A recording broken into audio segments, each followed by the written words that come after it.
Hello everybody, welcome to BrickVault. Today we are presenting to you a second wave of custom LEGO Mario character builds. From the designer Zio, we have the Bob-omb, Boo, Goomba, Koopa Troopa, and Piranha Plant. In the past, this designer also built out Mario and Luigi, Peachette, a few different Toad designs, and Nabbit. Full video on those guys are linked in the description below if you want to see them. And before we go any further into these 5 new models, first I'd like to say that if you want to build any of these models for yourself, you can purchase the instructions at our web store, www.brickvault.toys, also linked in the description. With each purchase comes the Troubleshot PDF step-by-step building guide and an uploadable parts list for ordering online.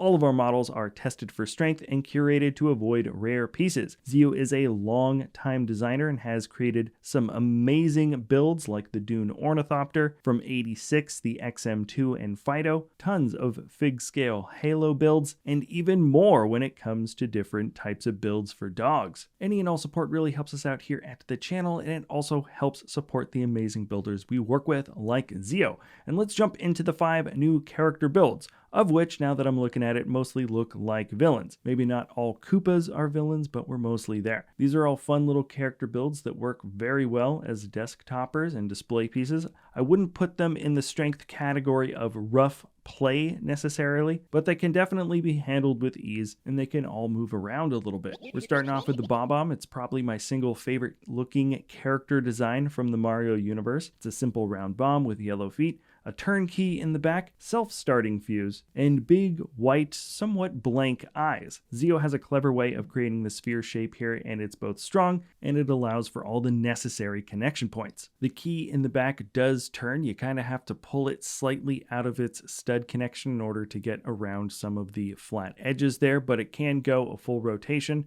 And then the feet have a fair amount of posability as well. The Bob-omb doesn't have knee joints, so you are somewhat limited, but you can definitely get this guy into a few different walking positions, which is just about all the Bob-omb ever really does. Very fun, easy little guy to handle, and let's move on to the Goomba. He's perhaps the single most common bad guy in all of Mario, and his expression always looks a bit angry just by default. He looks slightly more angry maybe when he sees you. And the head shape for this model, I think, really came together in a very clean way. These are essentially 4 walls with wedge plates and curved slopes that all lean in and connect at the top. It's very strong, and it solidifies this round-looking triangle really well. In terms of movable features, he's got a bottom lip that's on a hinge, so you can kind of close and open his mouth. And there is very, very slight posability for the feet. They can kind of wiggle around, and this essentially gets you to be able to lean the guy back a little bit or have him standing in a somewhat neutral position. Great model though, incredibly recognizable, which I really like. And now we are checking out the Koopa Troopa. I think when you call him a Koopa Troopa, then that's technically like his bad guy version of the name, but not all Koopas work for Bowser. He looks markedly less bad than all the other characters in this lineup, so maybe he's a good guy. Anyways, the build for his green shell in the back is pretty darn unique. These are a lot of tightly wedged dish pieces that make for a nice looking round shape, plus they have some great texture. You can pull this shell off of his back to just kind of have a fun independent green shell piece, though of course his back doesn't quite look the same. And Koopa here is easily the most posable of the 5 characters. His arms share somewhat similar connections to maybe what you get for the Mario and Luigi builds. The wrists turn on the arms, which is great. They are jumper pieces that connect to the noodle. And of course, you can also turn the fingers, 4 different fingers. On top of that, the head, it turns, well, it can be removed and then reattached at the other side, looking the other direction. The actual back of the head bumps a little bit into the shell. So you can have him looking in different directions, but I wouldn't say it's a head turning function per se. There's a little bit of posability with the legs, but you mostly just want to move the feet around. And this ultimately makes him a very versatile character that you can kind of mess around with a little bit more freely with his look. Alrighty, we are now jumping down to the scarier level of character. We've got Boo. These guys are kind of the opposite of Goombas in a way. They always look pretty happy, even if it is an evil, maniacal kind of happy smile. These ghosts don't seem to reflect any type of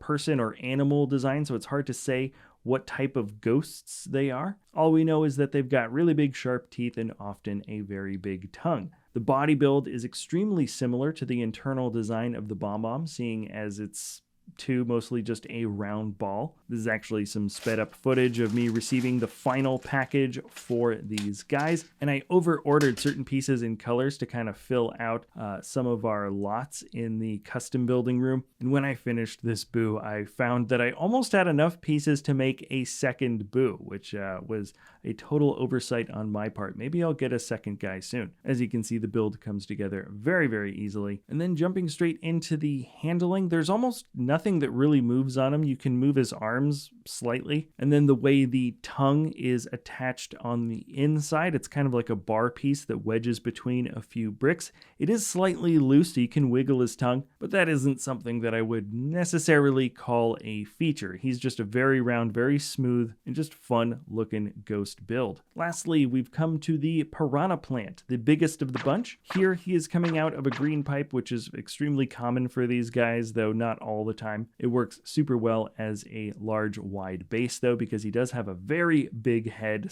/ mouth. In fact, the mouth is so big that it's hard to know where the head of the plant is actually separate to the mouth. It really is just a big mouth. There is quite a bit of movement that you can mess around with for this model, but I think there really is only a few articulating features that work well for final poses. You can move his leaf arms up and down a bit. The top of the head and bottom of the head can move, but they don't really like to stay. It's mostly this pose that you see here with the open mouth is where you're going to be able to get the model to actually keep its position. The head can turn to the side, though once again you start to tilt it and the weight takes over and he kind of like leans to the side pretty hard. And if you really want, you can actually flip the whole head over so he's leaning over the next way, but once again he's drooping down a bit for the weight. So like you can move this guy around quite a bit, but final pose for the plant for me is going to be this original neutral spot that you saw from the very beginning. And these are all 5 of the new Mario builds together. Now that I'm thinking about it, there are just so many iconic builds for Mario. It would be hard to just guess which next 5 could or should be added if Zio decides to do another wave. Of course, I'd like to know what you guys think the next build would or should or could be in the comments below. Of course, what other types of custom builds in general would you like to see come down the way? Remember, you can get the build instructions for any of these models in the description below if you want to check us out at BrickVault.toys. If you enjoy our content, feel free to like, subscribe, comment, or share, and we'll see you next time at BrickVault.